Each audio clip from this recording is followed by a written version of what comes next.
औज़ु बिल्लाहि मिनश्शैतानिर्रजीम बिस्मिल्लाहिर्रहमानिर्रहीम अस्सलामु अलैकुम। Welcome to CA's world. Chartered accountancy, लेट और एलएलबी एग्जाम्स की प्रिपरेशन के लिए हमारे चैनल को सब्सक्राइब कीजिए और साथ दिए गए बेल आइकन को दबा दें ताकि चैनल पर अपलोड होने वाली हर वीडियो से आप मुस्तफ़ीद हो सकें। जी तो जनाब, आज के लेक्चर में जो है वो हम बात करेंगे लेटर के ऊपर, फॉर्मेट्स के ऊपर। उसके बाद जो है वो छोटे छोटे पॉइंट्स सबसे पहले मैं डिस्कस करूँगा लेटर के हवाले से। तो इन पॉइंट्स को आपने इग्नोर नहीं करना, क्योंकि लेटर के अंदर दो तरह की टेस्टिंग हो सकती है। या तो वो आपको कह सकता है कि फ़लाँ मौजू के ऊपर फ़लाँ तरह का लेटर लिख दें, यानी कि फॉलो अप लेटर लिख दें, लेटर ऑफ इंक्वायरी लिख दें, या मेरे भाई वो आपको लिखा लिखाया लेटर दे के कह सकता है कि इसमें से आप मिस्टेक्स आइडेंटिफाई कर दें। ठीक है जी। तो ज़ाहिर सी बात है, जब आपको कमांड होगी फॉर्मेट के ऊपर, जब आपको कमांड होगी लेटर्स के लिखने पे, तो तब आप उन मिस्टेक्स को भी इजीली आइडेंटिफाई कर पाएंगे। और समझें कि पेपर के अंदर फिर वो आपके लिए लेटर के 20 मार्क्स मुफ्त के होंगे मेरे भाई। ठीक है जी। तो सबसे पहली चीज़ होती है यकीन। अगर कोई कहता है कि उससे कुछ और फॉर्मेट्स करने हैं, मेरी तरफ से कोई रेस्ट्रिक्शन नहीं है, लेकिन मेरी रिक्वेस्ट ये है कि कोई एक फॉर्मेट फॉलो कीजिएगा, यानी कि किसी एक बंदे की इंस्ट्रक्शंस गाइडेंस को लेके चलिएगा। ये ना हो कि इधर से मेरा लिखा हुआ मटेरियल भी यूज़ कर रहे हों, दूसरी तरफ से दूसरे बंदे का भी। हर कोई अपनी तरफ से बेहतरीन की एफर्ट करता है। ठीक है जी। तो कोशिश कीजिएगा, वन साइडेड रहिएगा। ठीक है। तो उससे फ़ायदा ये होगा कि आप पेपर में मिस्टेक्स नहीं करेंगे। तो जनाबे वाला, सबसे पहले बढ़ते हैं कॉमन डिस्कशन की तरफ। ठीक है जी। तो लेटर का क्वेश्चन, सबसे पहली बात तो ये है कि पेपर में आपको तकरीबन 20 मार्क्स का टेस्ट होगा ये क्वेश्चन। ठीक है जी। एज़ पर मॉडल पेपर में बात कर रहा हूँ। तो सबसे पहले मैं 3 से 4 लेटर के हवाले से बेसिक चीज़ों को देखूँगा। वो ये हैं जनाब कि सबसे पहले बात करेंगे डेट की। ठीक है, ये 4 छोटे पॉइंट्स। उसके बाद फिर मैं लेटर फॉर्मेट की तरफ जाऊंगा। फिर मैं आज के उस लेटर की बॉडी की तरफ जाऊंगा जो मैं आज इस लेक्चर में बताऊंगा। तो ये जो डिस्कशन है डेट के हवाले से, सब्जेक्ट के हवाले से, डेयर सर या मैम के हवाले से, सिंसियरली के हवाले से, तो ये तमाम लेटर्स के लिए कॉमन है। ठीक है जी। तो सबसे पहली चीज़ है कि भाईजान, पेपर के अंदर आपने डेट किस तरीके से लिखनी है। जो 2 तरीके मैं बताऊंगा उन्हीं तरीकों को फॉलो करना है। थर्ड तरीके से लिखेंगे तो पेपर में आप अपने मार्क्स डिडक्शन के ज़िम्मेदार खुद होंगे, मुझे कल को आपने ब्लेम नहीं करना। ठीक है जी। एक तरीका तो ये है कि आप इस तरीके से लिख लें 14 सितंबर 2022। इसके अंदर कहीं पे आपको कोई कॉमा, कोई फुल स्टॉप नज़र नहीं आ रहा होगा। ठीक है जी। दूसरा तरीका मेरे भाई इसका ये है कि आप इस तरीके से लिख लें सितंबर 14, फिर आप ये कॉमा लगाएं, उसके बाद 2022। यानी कि अगर आप पहले डेट लिखें, फिर महीना लिखें, फिर ईयर लिखें। ठीक है जी। पहले डेट लिखें, फिर माह लिखें, फिर ईयर लिखें, तो कोई कॉमा, कोई फुल स्टॉप नहीं आएगा। अगर आप दूसरे तरीके से लिखते हैं जी कि मैं पहले मंथ लिखूं, फिर मैं डेट लिखूं, तो फिर आपने ईयर से पहले मेरे भाई ये कॉमा लगाना है। ठीक है जी। 2 तरीके हैं, या आप पहले डेट लिखें, फिर महीना लिखें, फिर ईयर लिखें, no comma no full stop. अगर आप चाहते हैं नहीं मैं दूसरे तरीके से लिखना चाहता हूँ, पहले महीना फिर डेट फिर ईयर, तो फिर आप ईयर से पहले कॉमा लगाएंगे। नंबर 2 चीज़ डेट के हवाले से है कि अगर पेपर में एग्जामिनर ने आपको डेट नहीं दी हुई तो क्या आपने इसको वैसे ही स्किप कर देना? नहीं मेरे भाई, ऐसा नहीं करना, इसका नंबर होगा पेपर के अंदर। तो फिर आप जिस दिन आपका पेपर हो आप पेपर डेट वाली डेट जो है, पेपर डेट वाली डेट एज्यूम करके लिख सकते हैं, लेकिन लिखने का तरीका भाई मेरे फिर भी यही है, ठीक है। डेट क्या है, अगर तो वो खुद बता देता है डेट तो फिर आप वो यूज़ करेंगे, अगर वो नहीं बताता तो फिर जो आज जिस दिन आप पेपर में बैठे हुए हैं, ठीक है, वो वाली डेट इस्तेमाल कर लें आप। लेकिन मार्क्स किस चीज़ के होंगे तब भाई, इस तरीके से, इस तरीके को फॉलो करने के मार्क्स होंगे। ये हो गया डेट के हवाले से। ये पीडीएफ भी मैं आपको दे दूंगा, आप अपने साथ साथ ये चीज़ें वैसे नोट करना चाहें तो ठीक है जी, बेशक आप नोट कर लें। नंबर 2 पे होता है सब्जेक्ट, ठीक है। तो सब्जेक्ट मतलब होता है कि लेटर लिखने का मकसद क्या है। आप इस तरह हेडिंग देंगे सब्जेक्ट की, ये दो जिस तरीके से आप देख रहे हैं डॉट्स ये डालेंगे, उसके बाद इधर आप लिखते हैं जो भी ABCD ये आपका सब्जेक्ट, उसके बाद ये आपने फुल स्टॉप इधर ज़रूर डालना है, ठीक है जी। ये अभी कुछ अपने आप को अफलातून समझने वाले लोग हो सकते हैं इन चीज़ों को इग्नोर कर रहे हों, लेकिन पेपर के अंदर जो मिस्टेक्स वो करवाएगा ना मेरे भाई, वो इनिंग जो है ना पंक्चुएशन की मिस्टेक्स ज़्यादा होंगी, ये ज़हन में रख लेना। जिस तरीके से ये मैंने इधर इस तारीख के अंदर बताया है कि ये कॉमा लगाना है, ठीक है, और यहाँ पे ये फुल स्टॉप लगाना है, वो इस तरह की मिस्टेक्स आपसे करवाएगा, ठीक है। अगर आप सब्जेक्ट की हेडिंग नहीं देते, आप डायरेक्ट जो है ना वो लिखना चाहते हैं इफ़ विदाउट सब्जेक्ट, ठीक है, आप डायरेक्ट लिखना चाहते हैं, मैं ये जैसे मैंने ये लिखा ना सब्जेक्ट की हेडिंग दे के दो ये मैंने फुल स्टॉप से लगाए, डॉट लगाए, उसके बाद मैंने अपना पर्पज़ लिखा ये, उसके बाद ये मैंने फुल स्टॉप लिखा। अगर आप कहते हैं नहीं भाई ये वाला इतना काम हमने नहीं करना, हम डायरेक्ट ये लिखना चाहते हैं, ठीक है, तो फिर आप डायरेक्ट मिसाल के तौर पे लिखेंगे ABCD, उसके बाद फिर आप ये फुल स्टॉप नहीं लगाएंगे, ठीक हो गया। दो चीज़ें क्लियर हो गई, एक मैंने तारीख के हवाले से आपको समझा दिया, दूसरा सब्जेक्ट के हवाले से। नंबर 3 पे भाईजान बात कर लें डियर सर या मैम, ठीक है जी। इसके बाद आपने जो है वो कॉमा ज़रूर लगाना है, ठीक है जी।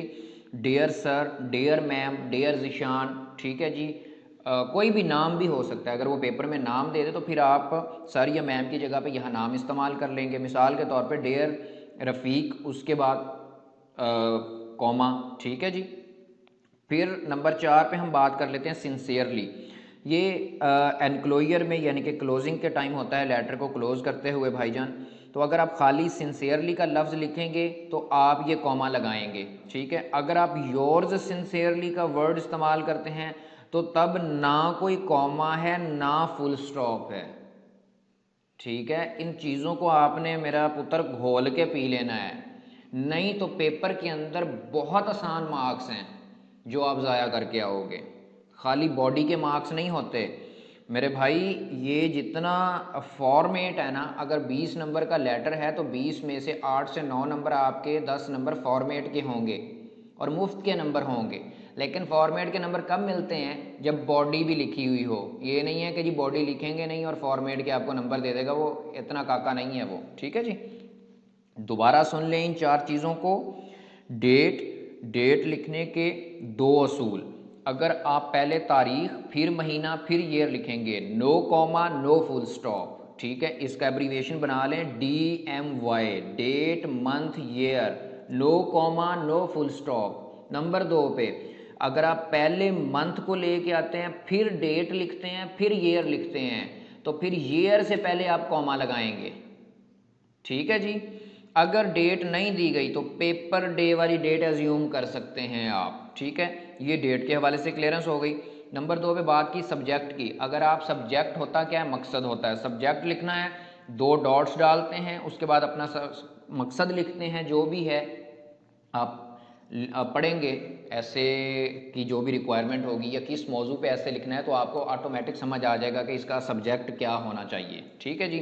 तो उसके बाद फिर आप अगर आप हेडिंग देते हैं सब्जेक्ट की फिर सब्जेक्ट लिखते हैं तो फिर आप मेरे भाई ये फुल स्टॉप डालेंगे। अगर आप विदाउट हेडिंग सब्जेक्ट डायरेक्ट आप अपना सब्जेक्ट लिखते हैं तो फिर no comma no full stop, ये अपनी कॉपी पे लिखते जाएं, ठीक है। ये काम आएंगी चीज़ें, नहीं लिखनी बाकी आपकी मर्ज़ी, PDF फाइल में आपको दे ज़रूर दूंगा, लेकिन ये बातें तो फिर PDF फाइल पे नहीं है, ठीक है। नंबर 3 पे मेरे भाई डियर सर या मैम या कोई भी नाम, उसके बाद आपने क्या करना है, कॉमा लगाना है। नंबर 4 पे खाली सिंसियरली लिखेंगे तो कॉमा आएगा, और अगर खाली योर्स सिंसियरली लिखेंगे no comma no full stop. ये 4 चीज़ें आपके फॉर्मेट की जान हैं, ये आपने क्लियर कर लेनी है, ठीक है जी। ये 4 चीज़ें हो गई जनाब क्लियर। ये हर लेटर के फॉर्मेट के अंदर, इन एवरी लेटर फॉर्मेट, ठीक है जी, ये चीज़ें क्या होंगी, कॉमन रहेंगी। अच्छा, ये तो हो गए 4 छोटे छोटे असूल जो आपको नंबर दिलवा भी सकते हैं और कटवा भी सकते हैं, आपकी अपनी एफर्ट है। उसके बाद देखते हैं जनाब लेटर फॉर्मेट। सबसे पहले मैं आपको बता दूं, ये जितने भी लेटर, ये सबसे पहला जो फॉर्मेट है, ये जो फॉर्मेट मैं आज आपको दे रहा हूं मेरे भाई, ये कॉमन होगा। कॉमन का मतलब क्या है, जितने भी लेटर आएंगे, जितने भी, चाहे वो परसुएसिव लेटर हो, चाहे वो लेटर ऑफ इंक्वायरी हो, चाहे वो फॉलो अप लेटर हो, जो भी लेटर होगा, तमाम के अंदर मेरे भाई यही चीज़ें आपने अपने जहन में रखनी होंगी। ये वैसे मैंने परसुएसिव का लिख दिया था, ठीक है, लिखते हुए, लेकिन ये जो है फॉर्मेट किसके लिए है, तमाम के लिए है, ऑल लेटर्स, ठीक है जी। तो सबसे पहले जिस तरीके से बताऊंगा उस तरीकों को फॉलो करें, आपकी मर्जी है कुछ और फॉलो करना है फिर तो सरदर्दी ख़त्म जनाब, ठीक है जी। लेकिन एक फॉर्मेट फॉलो करना है, दोबारा बता रहा हूं, otherwise in case of failure I will not be responsible. हाँ जी, तो स्टार्ट करते हैं जनाब इसका फॉर्मेट, ठीक है जी। सबसे इधर आप पहले गौर से इसको समझ लें, ठीक है जी। अगर किसी को PDF फाइल चाहिए होगी, हाँ नंबर तो बहुत सारे लोग कमेंट्स में आके कह रहे होते हैं कि जी हमें अपने व्हाट्सएप ग्रुप्स के अंदर ऐड करें, तो भाई ये मैंने नंबर भी दे दिया है, आप मुझे इस पर डायरेक्ट व्हाट्सएप कीजिए अगर किसी को ये फ़ाइल चाहिए हो। अगर वो ग्रुप्स के अंदर नहीं है, ग्रुप्स में ऐड होना चाहता है, तो डायरेक्ट मुझे इस नंबर पे आप व्हाट्सएप करेंगे with your name, with your college name, complete detail, ठीक है जी। तो अभी इसको आपने समझना है, उसके बाद अपनी कॉपी पे उतारना चाहें आपकी मर्जी है, अदरवाइज़ ये PDF फाइल भी मैं आपको दे दूंगा।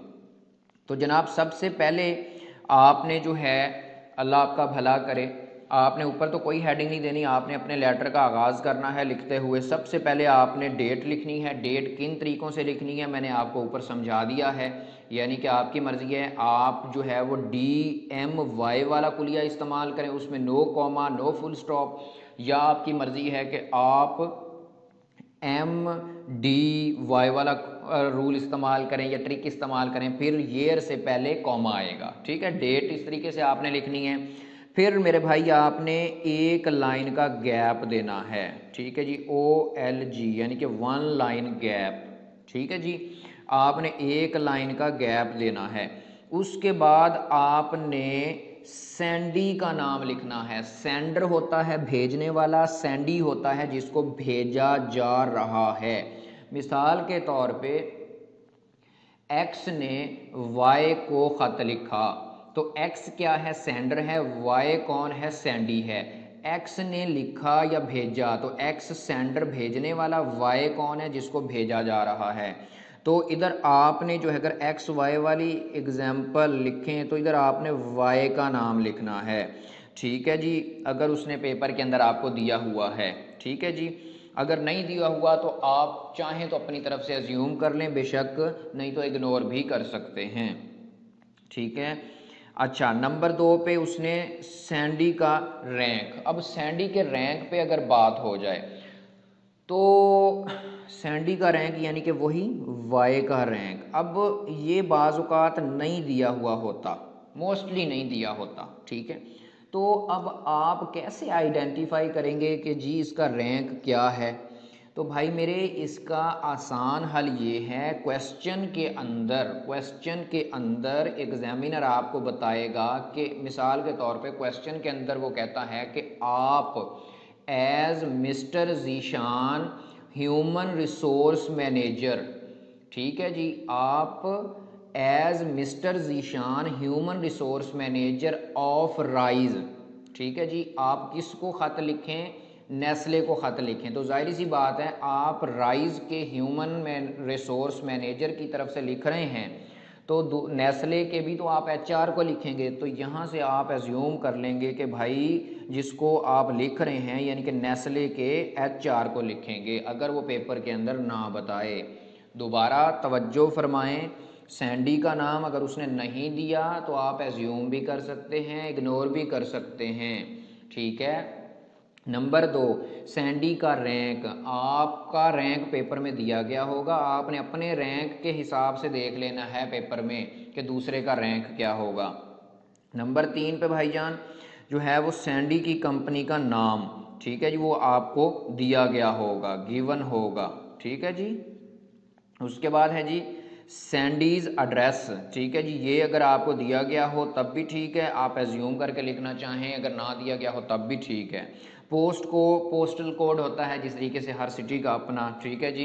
तो ये वो चीज़ें हैं जो उन्होंने बुक के अंदर सारी मेंशन की थी, तो मैंने फॉर्मेट के अंदर इनको लिख दिया। अच्छा, लेट्स से उसने आपको सैंडी का नेम भी नहीं दिया, चलो रैंक तो आपका अपना दिया होगा, उस हिसाब से आप उसका रैंक भी आइडेंटिफाई कर लेंगे।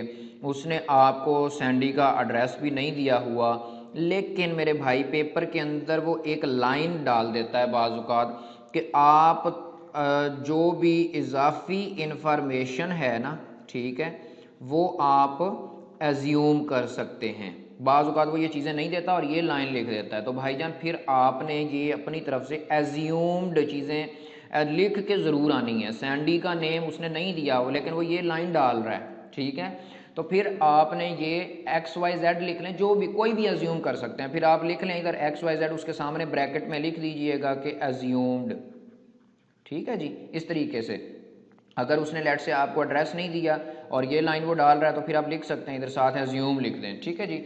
अच्छा, ये आपने डेट लिख ली, एक लाइन का गैप दे दिया, सैंडी का नेम, सैंडी का रैंक, सैंडी की कंपनी का नाम, सैंडीज एड्रेस, पोस्टल कोड, ज़हन नशीन फरमा लें मैंने कोई कॉमा कोई फुल स्टॉप नहीं लगाया, because I cap study text में वो नहीं लगा रहा। उसके बाद सब्जेक्ट एक लाइन का फिर आपने इधर गैप दे दिया, ठीक है जी।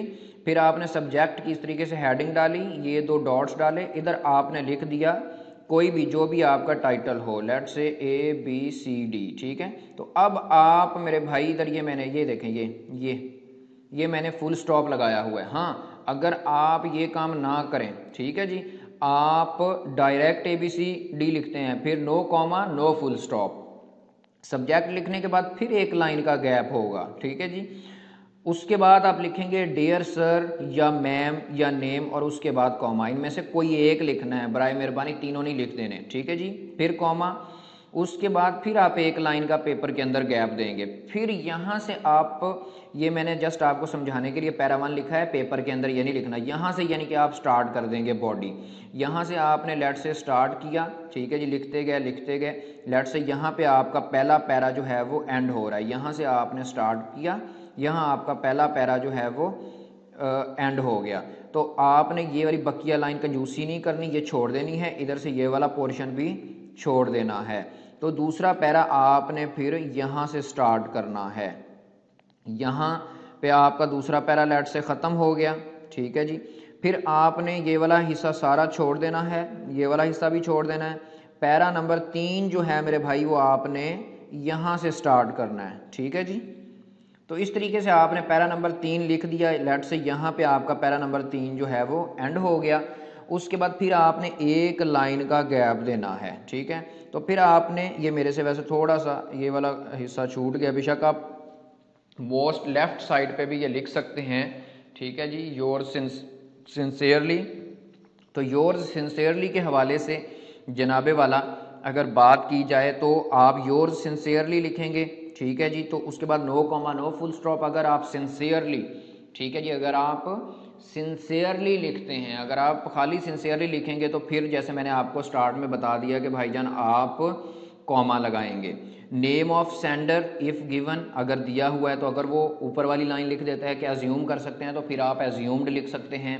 रैंक ऑफ सेंडर आपको गिवन होगा पेपर के अंदर। अदर डिटेल ऑफ सेंडर, ठीक है जी, यानी कि आपका क्या रैंक है, ये सारा आपको तकरीबन दिया गया होगा। ये है एक प्रॉपर फॉर्मेट मेरे भाई इसका, जिसको मैं दोबारा शॉर्टली रिवाइज कर देता हूँ। सबसे पहले डेट, फिर एक लाइन का गैप, फिर सैंडी का नेम, सैंडी का रैंक, सैंडी की कंपनी का नाम, सैंडी का एड्रेस, पोस्टल कोड या जिप। ठीक है जी। आप इसमें से जो चीज़ें मैंने आपको जिस तरीके समझाई हैं, रैंक आप खुद भी आइडेंटिफाई कर सकते हैं, बाकी जो चीज़ें गिवन होंगी वो तो आपने लिखनी है। अगर आप बाकी इसमें से जो मटेरियल अज्यूम करके लिखना चाहें, मोस्ट वेलकम। अगर वो ये लाइन लिख देता है तो फिर आपकी मजबूरी है, आपने लिखना है, फिर आप उसके सामने अज्यूम का लफ्ज़ लिख देंगे।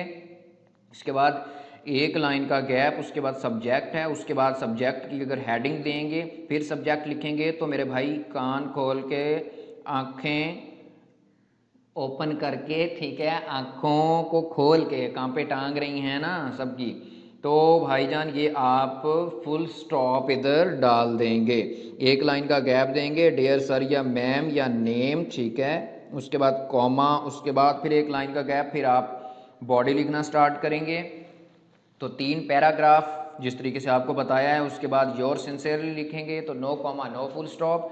और अगर आप इस खाली सिंसियरली लिखेंगे मेरे भाई तो फिर आप कॉमा लगाएंगे, उसके बाद name of sender, rank of sender, उसके बाद अदर डिटेल्स ऑफ सेंडर। ठीक है जी, ये था बेसिक फॉर्मेट जो तमाम लेटर्स के अंदर इस्तेमाल होगा।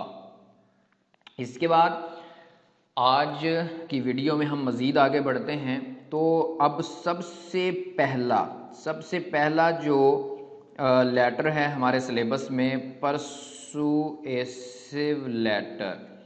अच्छा, अब 36,000 लेटर नहीं करने हैं। सबसे पहले आई कैप की ये खासियत है मेरे भाई कि जो सिलेबस के अंदर मटेरियल होता है उसी में से टेस्टिंग होती है, अनलेस कि हम तैयार खुद नहीं करके जाते और बाद में कहते हैं आउट ऑफ सिलेबस था। ठीक है जी, तो ये परसुएसिव लेटर है सबसे पहले हमारी बुक के अंदर। तो how to write body of persuasive letter. ठीक है जी, अब मैं आपको बता दूं कि भाई तकरीबन 9 से 10 मार्क्स फॉर्मेट के होंगे। ठीक है जी, और 10 से 11 मार्क्स जो हैं वो बॉडी के होंगे। तो अब आपने खुद देख लेना है। बहरहाल मैंने कोशिश की है आसान से आसान इसको बनाने की। How to write body of persuasive letter, total 9 questions आपने अपने जहन में रखने हैं। ठीक है जी, तो सबसे पहला जो पैराग्राफ है उसके अंदर आपने ये 4 क्वेश्चंस अपने जहन में रखने हैं। वैसे मैं आपको कह देता कि आप बस अपनी बुक से प्रैक्टिस कर लें तो आपका काम हो जाएगा, नहीं, खैर मेरी समझ में हर एक बंदे का अपना तरीका होता है काम करने का, तो मैंने ये तरीका बेहतर समझा, शायद इससे आप लिखने में भी आपको आसानी हो जाएगी। ठीक है, हो सकता है पहली बार आपको थोड़ा सा मुश्किल हो, लेकिन दूसरी बार ये रवानगी में आ जाएगा। तो सबसे पहले पैराग्राफ में भाई ये पेपर में हेडिंग्स नहीं देनी, ये मैंने सिर्फ आपको समझाने के लिए लिखी हैं। ठीक है, ये उर्दू में क्वेश्चंस वैसे लिखे हैं, लिखना आपने लेटर इंग्लिश में ही है। सबसे पहला क्वेश्चन है कि अच्छा परसुएसिव लेटर पे थोड़ी सी बात हो जाए कि परसुएसिव लेटर होता क्या है, उसके बाद क्वेश्चंस की तरफ आते हैं।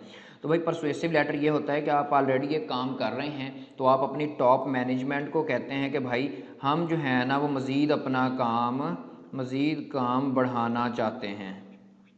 ठीक है जी,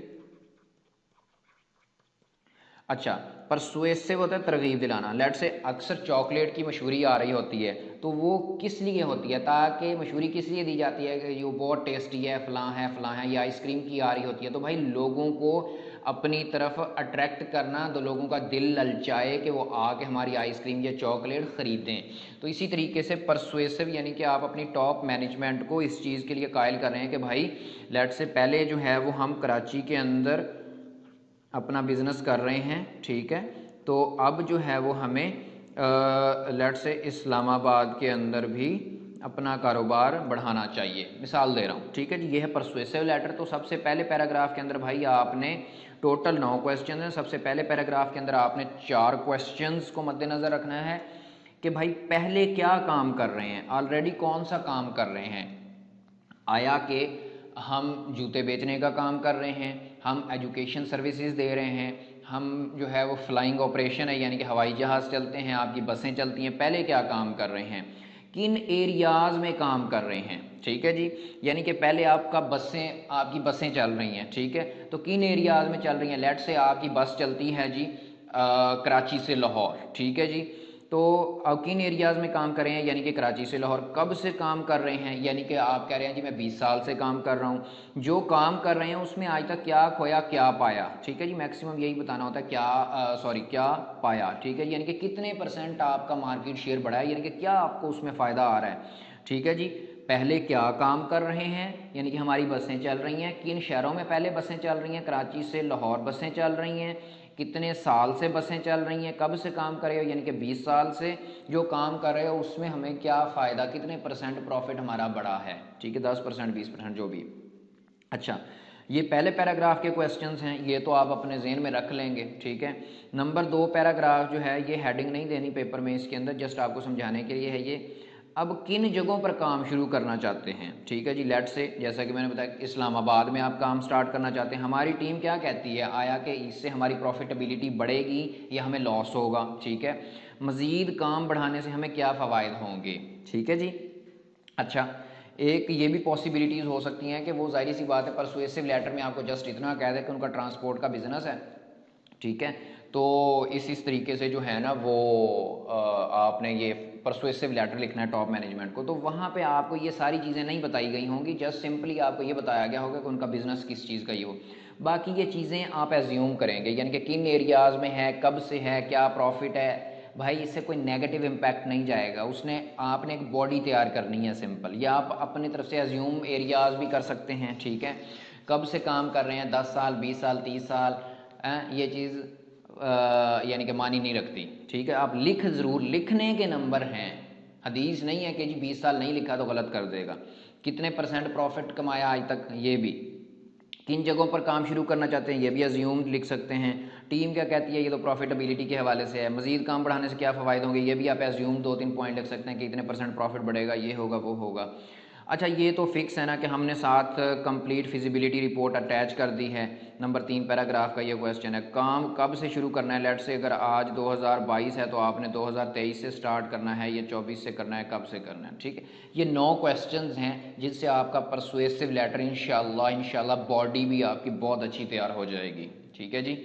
अच्छा, अब कोई कहता है जी कि ना जी आपने तो जो है ना वो ये तो जुल्म कर दिया हमारे ऊपर, तो भाई इसका एक और आसान हल जो मैंने अपनी समझ के मुताबिक बनाया है, ठीक है, तो फिर आप ये कर लें, ये मैं आपके लिए जो मेरे पास एक और तरीका मुझे आया, ठीक है। पैराग्राफ नंबर 1 आप इस तरीके से लिख सकते हैं, ठीक है। सबसे पहले माजरत वो मैं बाद में बताता हूँ, सबसे पहले भाई जो है वो देख लेते हैं इन क्वेश्चंस को आपकी बुक की एग्जाम्पल की रोशनी में। पहले पैरा में है कि पहले क्या काम कर रहे हैं, किन एरियाज़ में कर रहे हैं, कब से काम कर रहे हैं, जो काम कर रहे हैं उसमें आज तक क्या खोया क्या पाया। तो इसके अंदर भाई सबसे पहले ये एग्जांपल है आपकी बुक के अंदर, ठीक है जी। तो जनाबे वाला, हाँ जी, आ जाएँ जी, चलते हैं। अच्छा, हो सकता है आप जब ये सोल्यूशन देख रहे हैं तो आप कहें जी कि आपने तो कहा था यहाँ जो है ना वो फुल स्टॉप लगाना है, तो लेकिन यहाँ पे नहीं है, लेकिन मैंने ओवरऑल सारे लेटर्स के फॉर्मेट्स को देखा है, उसकी बुनियाद पे फाइनल किया है इसको, ठीक है जी। अच्छा, तो जनाबे वाला सबसे पहला पैराग्राफ ये है, तो सबसे पहले जो है वो आप पहले क्या काम कर रहे हैं, द XYZ एयर, ये कंपनी का नाम है जी, has been flying domestic and international jets, ये पहले आपका ये काम आप कर रहे हैं, किन एरियाज़ में कर रहे हैं, through out the north region, किन एरियाज़ में काम कर रहे हैं, फॉर मोर देन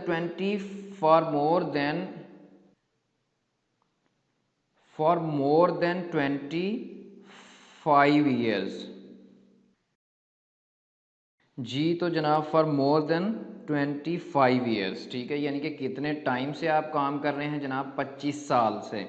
अच्छा, उसके बाद जो है वो the years of successful flying and customer service experience has enabled us to reach to market share of more than 10% with this region and overall 0.2%, ठीक है, यानी कि क्या खोया क्या पाया। पहला है कि क्या काम कर रहे हैं, किन एरियाज़ में आप काम कर रहे हैं, कितने टाइम से काम कर रहे हैं, और क्या खोया क्या पाया, ठीक है जनाब। अच्छा, दूसरे पैराग्राफ के अंदर जो है वो हम अब यानी कि ऊपर वाली लाइन तो एज इट इज़ है, हम अब किन एरियाज़ के अंदर काम करने की सोच रहे हैं। पहले नॉर्थ रीजन में कर रहे थे, अब हम सोच रहे हैं कि हम साउथ रीजन में भी काम करें। Based on the evaluation flight operation has proposed, flight operation team, हमारी टीम क्या कहती है, propose to extend operation and flight schedule for south region for its profitability, हमारी टीम कहती है कि भाई काम बढ़ाओ। ये दूसरा क्वेश्चन, हमारी टीम क्या कहती है, अच्छा, ये काम करने से हमें फ़ायदा क्या होगा? इस तरह के 2 से 3 पॉइंट्स, ठीक है जी, यानी कि ये 60% एक्सपेक्टेड प्रॉफिट है, 80% एक्सपेंशन इन कस्टमर बेस, ये वो फलां चीज़ें। नंबर 3 पे तीसरे पैराग्राफ में फिजिबिलिटी रिपोर्ट अटैच कर दी गई है और ये हम काम 2022 से स्टार्ट करना चाहते हैं। तो ये है 9 क्वेश्चंस वाला कुलिया। अगर आप उस तरीके से नहीं चलना चाहते, फिर एक रट्टे वाला कुलिया है भाई, वो ये है कि जी द डैश यानी कि कंपनी नेम जो भी आपको पेपर में देगा आप यहाँ वो लिख सकते हैं। हैज़ बिन, यहाँ बिज़नेस का नेम आप लिख सकते हैं, ठीक है जी। बिज़नेस नेम, जिस तरह बिज़नेस नेम का क्या मुराद है भाई, बिज़नेस का नेम, जिस तरह ये बिज़नेस है flying domestic and international jets, ये बिज़नेस का नेम है, ठीक है जी, जो भी वो आपको बिज़नेस बताएगा। थ्रू आउट द एरिया यानी कि north region, for more than कितने पीरियड से, जो भी आपको अगर बताता है, ठीक है, नहीं तो एज्यूम भी कर सकते हैं, ये भी एज्यूम लिख सकते हैं, ये भी एज्यूम लिख सकते हैं। The year of successful business has enabled us to reach market share, that is, अगर वो बता दे पेपर में तब भी ठीक है, नहीं तो ये आप एज्यूम लिख सकते हैं। पैराग्राफ नंबर 2 के अंदर our company carried out survey to extend service in name of area, किस के लिए, यानी कि जैसे कि आपने देखा है कि साउथ एरिया के लिए, ठीक है जी। Team has propose to extend business to end profitability, ये मैंने थोड़ा शॉर्टली लिख दिया है, वहाँ से आप पूरी लाइन भी ये तैयार कर सकते हैं। डिटेल्स जिस तरीके से वो 2-3 पॉइंट्स दिए हैं वो आप लिखेंगे। नंबर 3 पे है कंप्लीट फिजिबिलिटी रिपोर्ट अटैच कर दी गई है। We propose to extend business from, जो भी अगर वो साल आपको खुद बता दे ठीक है, otherwise you can use the assumed year. तो ये है जनाब मेरे पास मैक्सिमम जो था वो मैंने आपसे शेयर कर रहा हूँ इंशाल्लाह। बाकी अल्लाह ताला आपको कामयाब करे जी। अगर कोई मज़ीद में ये है कि भाईजान कोई जो है व्हाट्सएप ग्रुप्स के अंदर ऐड होना चाहता है तो ये नंबर दिया गया है, इसको आप यूज़ कर सकते हैं बनिस्बत कमेंट्स के, ठीक है जी। और साथ बराए मेहरबानी जो है वो मेरे चैनल को सब्सक्राइब भी कर दीजिएगा और अपने दोस्तों से ये लेक्चर्स और फाइल्स ज़रूर शेयर कीजिए ताकि किसी का भला हो जाए। थैंक यू वेरी मच जी। अल्लाह हाफिज़, अस्सलामु अलैकुम।